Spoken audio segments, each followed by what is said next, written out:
அம்மா last time வந்து கத்திரிக்காய் சாதம் பண்ணோம் இல்லையா? இந்த கத்திரிக்காய் சாதம்னா நீ வேறு ஏதோ சொன்னிய, என்ன சொன்ன? கத்திரிக்காய் சாதம் பற்றி பேசணும். ஆனால் எல்லாரும் பண்ணுறது பைங்கன் சொல்கிற மாதிரி பைங்கன் பர்த்தாங்கிறா, அதுங்கிறா, இதுங்கிறா, எல்லாத்தையும் பண்ணுறா. இதெல்லாம் அந்த காலத்தில் இந்த விதங்கள் தெரியாது. பாட்டி வந்து உங்களுக்கெல்லாம் வந்து கத்திரிக்காயை போட்டு பண்ணி தருவான்னு சொன்னியா? அது என்ன சாதம்? நாங்களாம் சப்பாத்தியை திங்கிறவா. லீவு நாளில் எங்களுக்கு நல்ல கத்திரிக்காய் வாங்கி நீளமாக நறுக்கி வாங்கி பார்த்துன்னு பண்ணுவான். எங்களுக்கு அதுதான் தெரியும். உங்களோட வாங்கி பாத் கத்திரிக்காய் வெங்காயம் போட்டு அதில் சாதம் மசாலா. ஆமாம், மசாலெல்லாம் போட மாட்டா. மசால் கூட மாட்டி பருப்பெல்லாம் வறுத்து நம்ம மசால் பொடி பண்ணுற மாதிரி ஸ்பெஷலாக வறுத்து கரகரான்னு தேங்காய் போட்டு அது மேலே தூவா பாட்டி. ஓ, அந்த மாதிரி சவுத் இந்தியன் வாங்கி பார்த்து. ஆமாம், பண்ணுவா.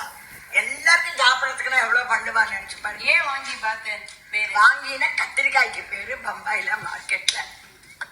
ஓ, கரெக்ட். மார்க்கெட்ல வாங்கி வாங்கி வாங்கி தான் சொல்லுவான், விற்பான்.